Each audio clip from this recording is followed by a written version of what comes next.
inflammation is a healthy body response to a virus, to a cut. For example, if you catch a virus, your immune system will be triggered to develop a fever to fight the virus. So inflammation is a healthy body response. Welcome to Forever Young, the health and well-being podcast from Lanserhof. My name is Mario Pederzoli, and in every episode, join me in conversation with a variety of health experts and special guests as we explore what it means to live well. We may not find the secret to eternal youth, but join me on our quest as we explore just what it means to live a balanced, healthy, and happy life. Hello and welcome. Well, as we all strive to keep ourselves healthy and live well for longer, today's show carries a particularly important message as we look at the impact of chronic inflammation on our long-term health. Well, it could be argued that we should be paying attention to inflammation more than anything else. Indeed, inflammation has become one of the hottest areas of medical research, and hardly a week goes by without the publication of yet another study uncovering a new way that chronic inflammation can harm the body. The inescapable conclusion is that chronic inflammation may be the engine that drives many of the most feared illnesses of middle and old age. First thing to be said is that inflammation happens in all of us, whether we are aware of it or not. Our immune system creates inflammation to protect the body from infection, injury, or disease. Sustained and ongoing inflammation, however, also known as chronic inflammation, can be detrimental to not only our physical, but also our mental health. Anxiety, hormonal issues, autoimmune disorders, low energy. The root of all these symptoms can often be linked to chronic inflammation. And it therefore stands to reason that by leading a low inflammation lifestyle, we can maintain a strong immune response. So, to help us delve deeper, today we are joined by the founder of the online wellbeing platform Eat, Burn, Sleep, Yalda Alaoui, who will help us explore this topic further and how to achieve optimal health by living an anti-inflammatory lifestyle. Now, Yalda's story is a very powerful one. After suffering a series of her own health issues, including a battle with 2 autoimmune conditions, Yalda decided to take matters into her own hands and researched more holistic ways of curing her ailments. Yalda, it's a great pleasure to have you here today. Welcome to the show. Thank you so much for having me. And how accurate your introduction has been. Thank goodness for that. So, well, look, let's start, well, not at the beginning, but certainly at the start of your career. Because, as I said, you have an interesting story. In fact, you started life as a banker. So clearly your career today was not the master plan. So maybe share a little bit more about your story and how you came to, well, pioneer the topic of chronic inflammation. Yes, it is an unusual story, and I never saw it coming myself. I studied in France. I did what people, something called prépa for a grande école, and then I went to a business school where I specialized in finance, and I came to London to do a master's in accounting and finance at the London School of Economics, because although the school I went to in France is really well regarded in France, the French are not very good at advertising themselves outside of France. I thought I should add a degree to show the world that I could potentially work in a bank and do a good job. So after that, I worked on the trading floor, which was extremely fun, especially pre-2008. Lots of business trips, and I really enjoyed that. When I had my children, I decided to slow down and stop working on the trading floor. Now, it's much better for women to juggle both, but back then, you effectively didn't have a career anymore the moment you had kids. I mean, it was one or the other, and I made the choice of my children. I thought, I'm very hands-on, so that's what I did. But very early on, my first pregnancy, I developed a first autoimmune disease.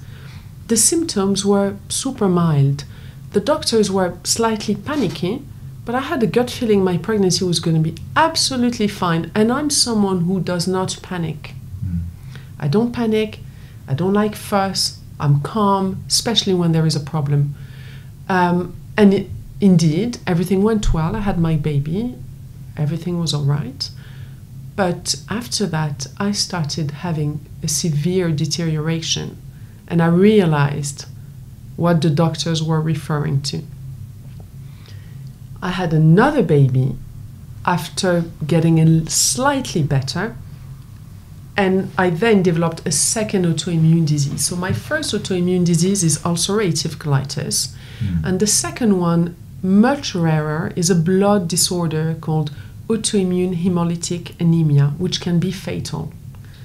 But just to clarify, so the first autoimmune disease, you were battling that post-pregnancy until the time of your second child. That's right. And I was already from day one trying to find holistic ways of getting better, because I was given steroids, and I realized that when I was on steroids I was okay. The moment you stop them, I started flaring again. And actually over time medication didn't work anymore. So what happens with drugs is at the beginning you get a lot of the upside and not much of the downside. The more you take them, first the more you toxify your liver, and also you start getting very little upside and more downside. So it is not sustainable. So at the beginning I was given corticosteroids, then I was asked to take immunosuppressants. Back then you didn't have COVID, so doctors said to me, it's absolutely fine. I said, no, I don't want to take that. What about if I catch the flu? Oh, you'll be all right. As I was trying to work out a holistic solution to my problems, I ended up, of course, taking medication because it stopped me from deteriorating further. But it didn't make me feel well. And I remember when I was on immunosuppressants, I once caught, a cold, which then became a chest infection. It took me months to shake it off because my immunity was so low. And I was thinking, I can't live like this. Imagine if I catch something more serious. And then the last step is biological drugs. But to cut a very long story short, there was a point between October 2012 and February 2013 where I was kept alive with blood transfusions, because my body was destroying my own red blood cells. Blood transfusions, again, it's not an endless game, because every time you're given blood, you develop antibodies, and it becomes harder to match your blood. My children were young, and one day I had this stark realization that this is my life, but it's a doctor's job. With all due respect to doctors, of course they see many patients. Once they go home, you become a file, a folder. I thought, I have to take charge of this. I will fix this. I will not die. I will be there for my children, and I'm going to live a fantastic life. I do not quit. So one day I went to Hammersmith Hospital and I saw my hematologist, who's one of the best ones in the country, super smart woman, Dr. Cooper. And she was looking at my inflammation markers. I kept asking doctors, what's the cause of autoimmune disease? What are the causes? Of course, there is not one cause. So they kept saying to me, well, we don't really know, because there isn't. They said there are some genetic factors, some lifestyle factors. They don't have the exact answer because it's an array of things, and we're going to talk about it further. But I noticed she was looking at my inflammation markers, and I said to her, hold on, Dr. Hart, which is my other specialist, looks at that too. Is that the thing in common between my two diseases? She replied, yes. So it was a light bulb moment. It was a light bulb moment. I thought, this is what I'm going to troubleshoot. I will take my inflammation down. And started, I had started the research before, but I deepened, and I I started creating a low inflammation lifestyle around the food, around exercise, around mental health, mental wellness, thought processes, everything, down to what kind of massage I'm going to get. Because when you're really inflamed and you get a deep tissue massage, that inflames you more. Because any form of pain is seen by your body as a potential trigger for chronic inflammation. Interesting. So I had to be gentle to get my health back on track. And finally, in 2016, I went off medication, and I have been, touch wood, well since. Well, it's as far as self-help stories go, that's quite inspiring. But and of course, it's now led you to your career today. So again, delighted you're joining us. So if you had to, in a nutshell, describe what exactly is chronic inflammation in your own words, how would you describe it? Inflammation is a healthy body response to a virus, to a cut. For example, if you catch a virus, your immune system will be triggered to develop a fever to fight the virus. So inflammation is a healthy body response. If you cut yourself, your tissues will inflame so they can reseal. However, when you start having things in your environment, that could be stress, could be a chemical, could be some air you're breathing, it could be food you're intolerant to, junk food you're eating, because that's not actually food and it's damaging you from the inside, lack of sleep, extremely intense exercise, that can create low levels of inflammation sustained for a long time. And in many ways, it's almost a silent, well, killer is quite a strong word, but it is the reason 78% of deaths worldwide are linked to non-communicable diseases, which are diseases you cannot transmit. We develop those diseases, like I have, when we have chronic inflammation. So when we have inflammation levels running for a long time in the background, that's when we start having a dysregulation of the immune system. That in turn switches on our bad genes. So if you carry diabetes or obesity or heart attacks, depression, anxiety, autoimmune diseases in your genes, and your lifestyle is inflammatory, you have more chances of switching that on. There's a gene response. That's basically epigenetics, where you can turn off your bad genes or turn them on depending on your lifestyle. Goodness. And in fact, you just touched on it there. Chronic inflammation expresses itself, or the symptoms express themselves in a variety of different ways. But it can, you mentioned depression, it can impact our mental health. Absolutely. So I was actually having a conversation one day with a psychiatrist who told me something I was not aware of. I love talking to doctors. I learn so much from them. And actually, quite a few doctors follow my method and have healed their chronic issues with my method. And when I started discovering that, I thought, it's quite incredible. They couldn't heal me, and I'm healing them somehow. But I'm very, very medical, research based. And I was having a conversation with this psychiatrist who told me that a lot of her patients with schizophrenia, bipolar disorder, depression have high inflammation markers in their bloods. ESR and CRP are inflammation markers that you can get on a blood test. They're not 100% accurate, but they are some of the best tools we have at the moment. So what happens when you become inflamed is you have body inflammation, systemic inflammation, but you also have neuroinflammation, which is inflammation of the brain cells. A very simple example, which I'm sure many people will resonate with many people. When you have a hangover, you feel pretty low. I wouldn't know what you're talking about. You feel pretty low. You feel a bit depressed. You have foggy brain. You can't function. You can't wait to spend a day, drinking water. The reason for that is it's really self-induced neuroinflammation. You've inflamed your brain cells, so you feel down. And self-inflicted. And exactly.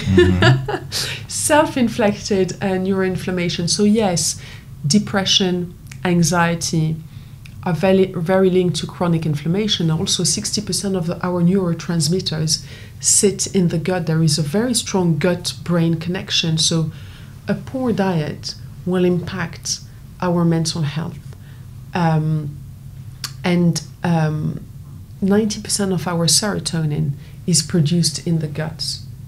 So we have short-chain fatty acids in the gut which produce dopamine, serotonin, GABA, all of these being neurotransmitters which highly impact our mood. So on my method, I have a way of making people eat through a day, because what you put on in your tummy first will impact your gut bacteria more. Simple example, don't start with pudding, have it at the end. Because it's better to have protein, vegetables first to feed your good bacteria with the right prebiotic for it to grow. And if you're going to have sugar, you have it after. If you have sugar first, you're going to not only spike your insulin levels more, but also impact your gut bacteria more and feel more down mentally. I see. So I guess we're touching on now the eat, burn, sleep method that you advocate for your clients, and I guess this kind of hand-holding is really important but the effects and the byproducts are dramatic, the benefits. Yes. That's what's very interesting here. So covering mental health, thank you. And what about, therefore, the impact on our physical health? How does it express itself? So obviously it is hugely geared towards prevention, to not switch on your bad genes, as I call them, but also living a low inflammation lifestyle allows you to have a healthy weight. So obesity is very linked to chronic inflammation. Obesity is an inflammatory disease. But what happens is it's a vicious circle, because if you have inflammation, you have more chances of being obese or putting on weight. But when you are obese, you carry a lot of estrogen in your adipose tissue. The excess fat around your body in turn creates chronic inflammation. I see. So it's a vicious circle. Yeah, so there's an obesity pandemic in the world due to this chronic inflammation pandemic, linked to so many things. Food has changed, our environments have changed. We're not living like we used to 100 years ago. Things are very different around us. So a lot of people who start living an anti-inflammatory lifestyle tell me things like, oh my God, Yalda, my skin is glowing. Well, chronic inflammation ages your organs, damages your organs. Your skin is your largest organ. So you get what they call the eat, burn, sleep, glow. What do you call the eat, burn, sleep, glow? My clients call it like that. Okay. Oh, I get the eat, burn, sleep, glow. So now I use that term as well. It's very flattering. But the eat, burn, sleep, glow comes from that. It comes from within. And, to give you physical examples, people use it to improve their hormones. It helps with PCOS. It helps with, I have a lady who did it because she was very bloated, and she also had bleeding gums. Then she goes to the dentist. She didn't have it anymore. The dentist said, what did you do? She said, well, I'm following this lifestyle. Obviously, her gums were inflamed. The thing is, when we have inflammation, it can show through so many things, through water retention. Yes. There are days you wake up tired. For people who do yoga, they know that some days they're stiffer than others. The days you're stiffer, generally you're slightly more inflamed. It can these show. are symptoms. It's just symptomatic of a bigger issue, which is chronic inflammation. That's right. Actually, it should be said at this point, you're not advocating a monastic lifestyle, are you? I'm not. You're not. So I think let's just reassure all of us there. Yeah. And I think it's just some simple lifestyle choices and changes that have these dramatic results, and you're very results driven. Do you want to expand on all of that and yes, put us at so the first thing is I love food and wine. Good. Let's put it out there. I love food, I love wine. And when I had my issues back then, now it's much more okay to ask for a dairy-free option in the restaurant. Back then you looked extremely fussy. So I desperately didn't want to look fussy, and I didn't want anyone to notice that I was eating differently. Yes, it's always an awkward moment, isn't it, when you have a fussy guest at a restaurant. And I do, thank you. And so I wanted to live my life as normally as possible. When I go to a restaurant, no one notices that the way I'm ordering is slightly different. They won't, because you always find options. So this lifestyle is about, I'll give you an example. Don't have pasta every day at home or a sandwich at work. Save that for when you go to a really nice restaurant, beautiful Italian restaurant, get some fresh pasta made with eggs.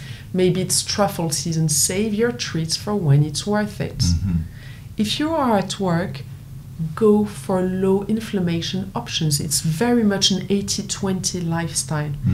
It is not meant to be about perfection. It is about damage limitation. Yes, well said. I firmly believe, and this has been shown, of course, since the pandemic, but even before then, I was talking about the fact that the number one factor for longevity, and has been showed in this amazing study called the Blue Zones, is social interactions. So when I see someone who goes onto a diet, and that's why I do not call what I do a diet, it's not, goes onto a diet, does meal prep, boxes it in plastic boxes in their fridge, they don't see anyone for a week and they think they're being healthy. I just want to scream. First, there's a crazy loss of nutrient. When food tastes nice and it doesn't have enhancers in it, it's because there's a higher bioavailability of nutrients. So when you taste a tomato and it's tasteless, generally the vitamin C in it is pretty low. If you are in Italy and you're biting into a tomato and it feels amazing, it's probably very high in antioxidants and in vitamin C. So our bodies know best. Go for tasty food, continue seeing your friends, have your fun, but limit the damage. When it's not worth it, stick to my green lists. Yes, because there's a fine line, isn't there? The irony is, by depriving yourself of everything, you're actually making yourself pretty miserable. Correct. And life's for living, after all. So. Yes, and that makes you very unhealthy. And that in itself causes long-term Correct. problems. Because 60% of your neurotransmitters are being produced in the gut, and 70% of your immune system cells, gut-associated lymphoid tissue, sits in the gut. If you are depressed, that worsens your gut bacteria, which then brings your immune system down. So let's simplify this even more. So breakfast, lunch, dinner, we're in a restaurant. What are your tips, Yalda, for making the right choices at the right time? You're very, it's so funny you're asking, because I'm going for lunch later, and I actually did this morning. I quickly went online on the menu, and I quickly looked at the menu. I thought, okay, I'm going to have this and this and that. So when I'm hungry and I come to the restaurant, I don't go for an option that's going to, take me off track. So what I do is I share food lists for people to stick to roughly, and a restaurant ordering guide. I'm like, okay, if you go to an Italian, take this, take that, avoid this, avoid that. But also, what I urge people to do is to not worry if there is a teaspoon of sugar in it. Okay? It is not about perfection, it's about damage limitation. Yes. So you can eat out on this lifestyle 3 times a day, no problem, but you keep in mind the right portions, and it's basically structured moderation backed by science, giving you a roadmap to follow, which is extremely easy to stick to. I suppose that the toughest period is at the outset, when lifestyle change probably takes weeks, possibly a month or two to. Yes. But then it becomes habit, and then I think after that you probably can be released back into the wild. You are so on point. It takes 21 days to reset habits. Right. Okay. This has been proven. Habits are actually pathways in the brain which are literally engraved. The brain is engraved with little lines which are our habit. It takes about 21 days for them to disappear and for new ones to be ingrained. Mm-hmm.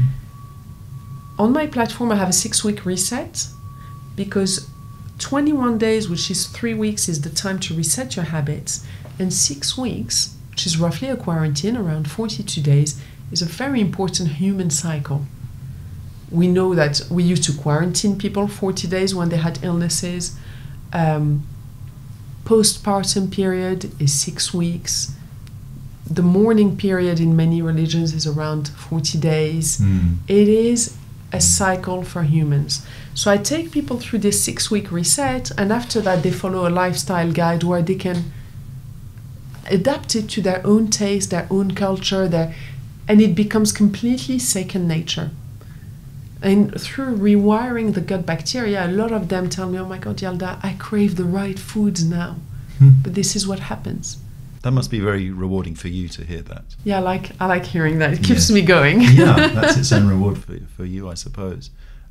Let's talk about breakfast, actually. Yeah. And the reason I'm asking is, I think we were all brought up to understand that it's the main meal of the day. Is it that there is fasting now? There are all sorts of... It can be confusing. There are a lot of messages out there. How should we address breakfast?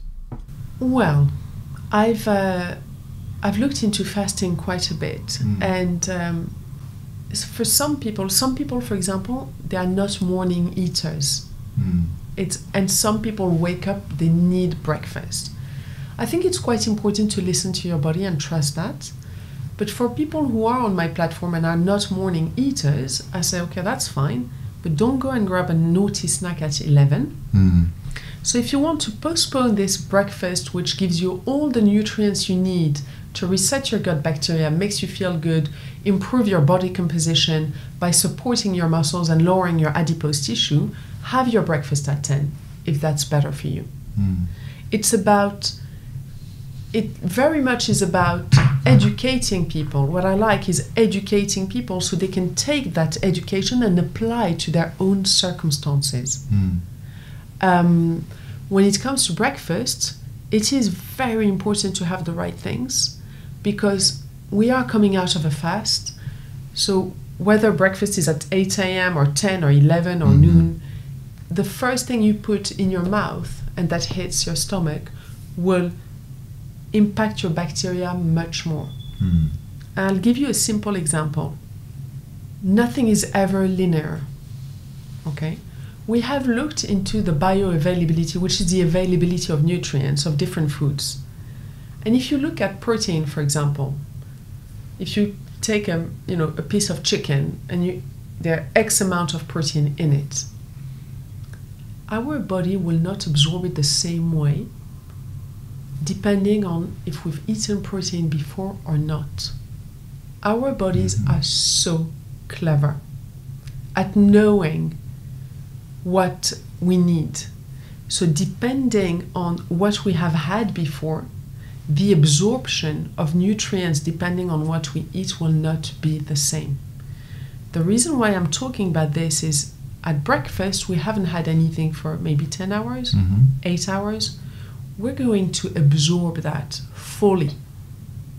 So it is so important that you don't go and grab a sugary cereal packet.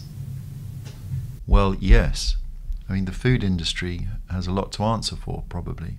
I think cereal packets over the years have often promoted themselves as healthy choices when in fact there are all sorts of hidden sugars.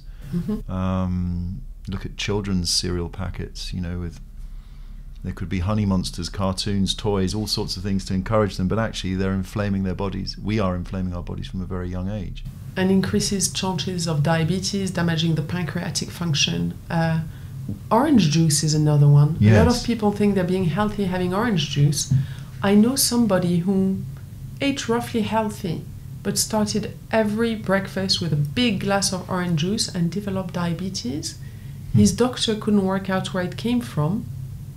His doctor's conclusion was he probably disrupted his pancreas with that orange juice every morning over 30 years on empty stomach. And all the while he probably thought he was making a healthy choice. Correct. He thought he was having vitamin C. Actually, if you squeeze an orange, there's quite a great loss of nutrient, but there's much more vitamin C in a red pepper or a blackberry.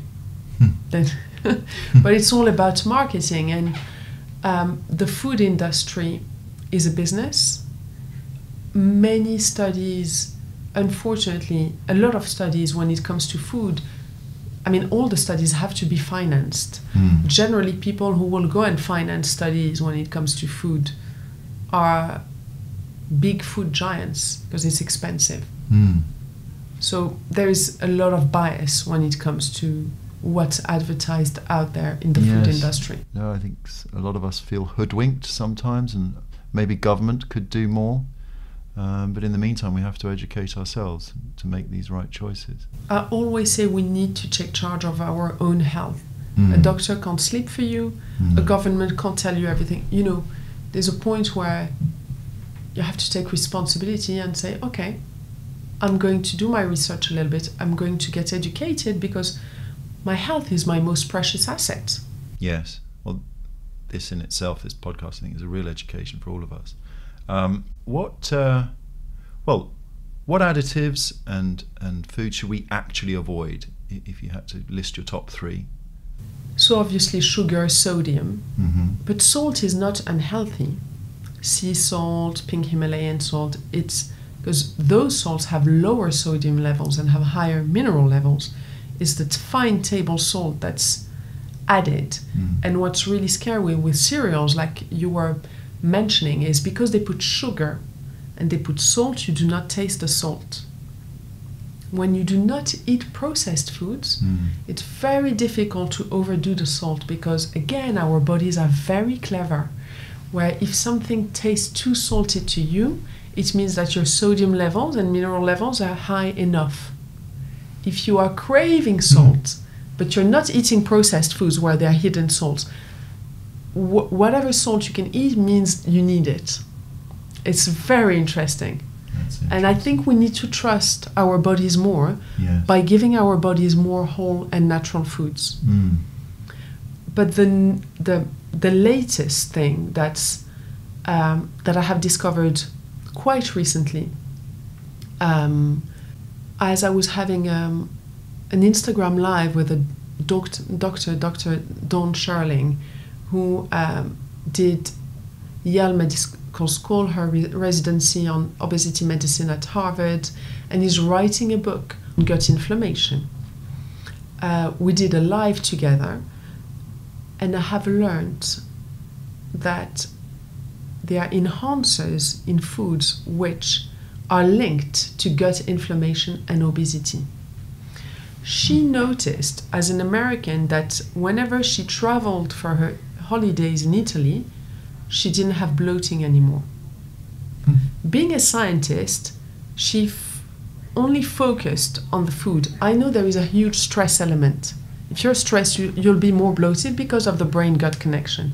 But on the food element, where she's absolutely on point, is she's realized that there are enhancers and additives added in a lot of food in the US and now throughout Europe. Unfortunately, this is going around the world, which are very linked to gut inflammation. And those are thickeners, emulsifiers. They account for 0 calories, okay? There's been a study conducted on mice where there were 2 groups of mice which were given the exact same diet. They were given water as well. One group had the enhancers emulsifiers, thickeners added to the water, 0 calories, and the other had just plain water. Mm-hmm. The group of mice with the thickeners and emulsifiers started gaining weight because it disrupts the gut bacteria.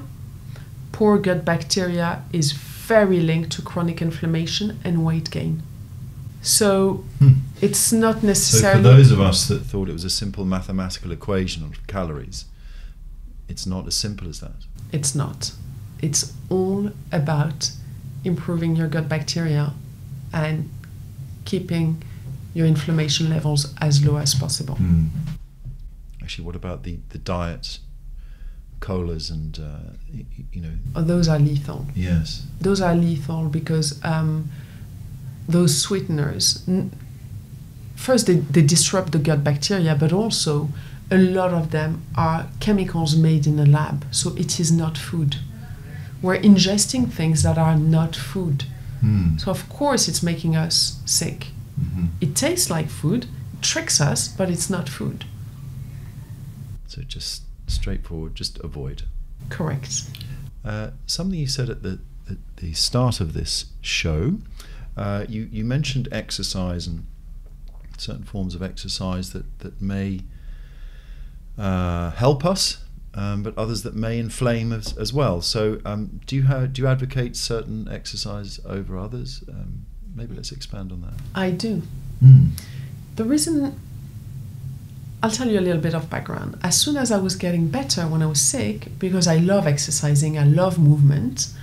I'm a keen tennis player. I love horse riding, and I just like keeping fit. Whenever I felt slightly better, I would book my personal trainer and do a session. I'm slightly competitive, so I can't relate to that at all. So whatever he gave me, I did. I didn't care if it didn't feel good, if it was painful.